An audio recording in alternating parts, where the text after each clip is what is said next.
big issue now is if you don't have your car recalled, you don't have a status. That's right. It's stylish, isn't it, to be in? But the big issue now is whether they're going to put in this airbag system, which Allstate has been pushing quite well, I thought, as an insurance company. I hear pros and cons about it. Overwhelmingly pro now in terms of the experience. There are about 10,000 cars on the highway with it. People have been saved. It's, the way it works for those who aren't familiar. They're in a crash and it instantaneously inflates it like a pillow, a cushion, and then deflates and gets out of the way. And you walk away thinking what the collision insurance is going to be, but at least you're alive. I think the worry about it was that people thought it might inflate prematurely or something. You're driving down the highway. That's right. Just like and all of a sudden you're in this bag.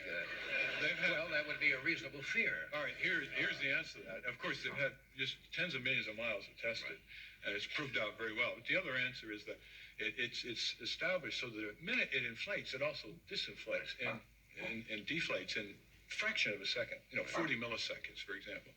If these are put on cars, it's going to save tens of thousands of lives. You think that will come to pass, Ralph? Now, for example, the seatbelt, that you couldn't start the car without putting the seatbelt, and closing the ignition, drove people absolutely bananas. And that I think was the point of it. I think they finally changed it, though, this year. So it doesn't work anymore because people were going deep.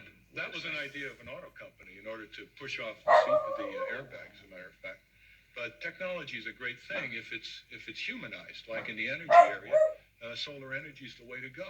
We're not going the way of solar energy.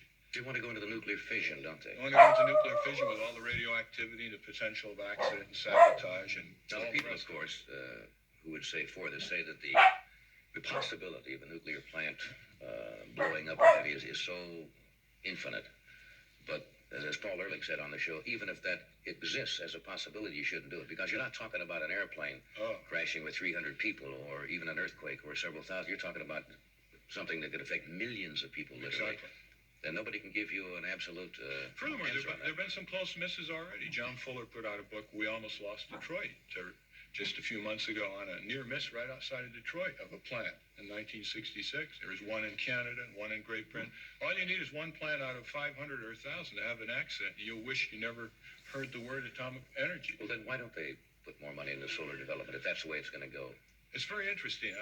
So there are basically three reasons. One is that no oil company owns the sun, so they don't have title to the sun. Not yet. Arco has a bid in. I don't know whether you know this. And they're already collecting royalties, I think. The second reason is the sun is infinite. You can't embargo or cartelize it or pack it off in a place. It's all over the world. It's super abundant. That does things, with people who want to rig the price in a way.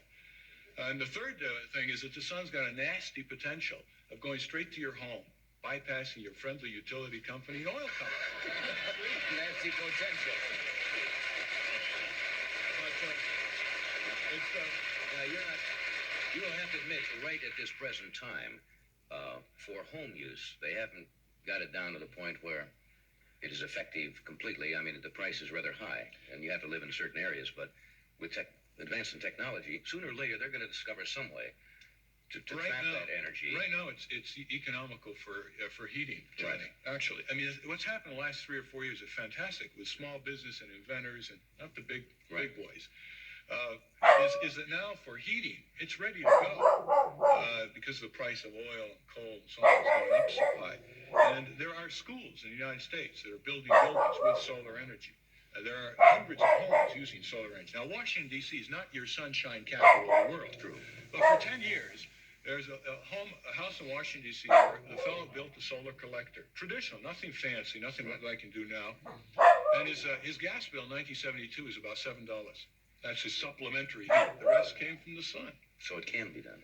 It's the wave of the future. There's nothing that's going to stop solar energy except a combination of stubborn government and corporate agencies that don't see any money in it. Excuse me, Ralph. I'm desperate to make a move in the stock market. Should I go ahead on this solar thing? Well, now it depends on several ifs, ands, and buts, Senator. I'm desperate. I'm all but cleaned out. I've had a lot of stuff in the tooth. Well, the first thing, Senator, you want to do is let sunshine into your Capitol Hill. That sounds like a country western. Ralph, it was a great pleasure having you with us tonight. Thank you. It's been some time, and I hope you'll do it again. Johnny, tomorrow night at 8 o'clock on NBC, Thank you, 200 years of American humor. 200 years. But the jokes will be newer than 200 years. I think there'll be something there in the 70s.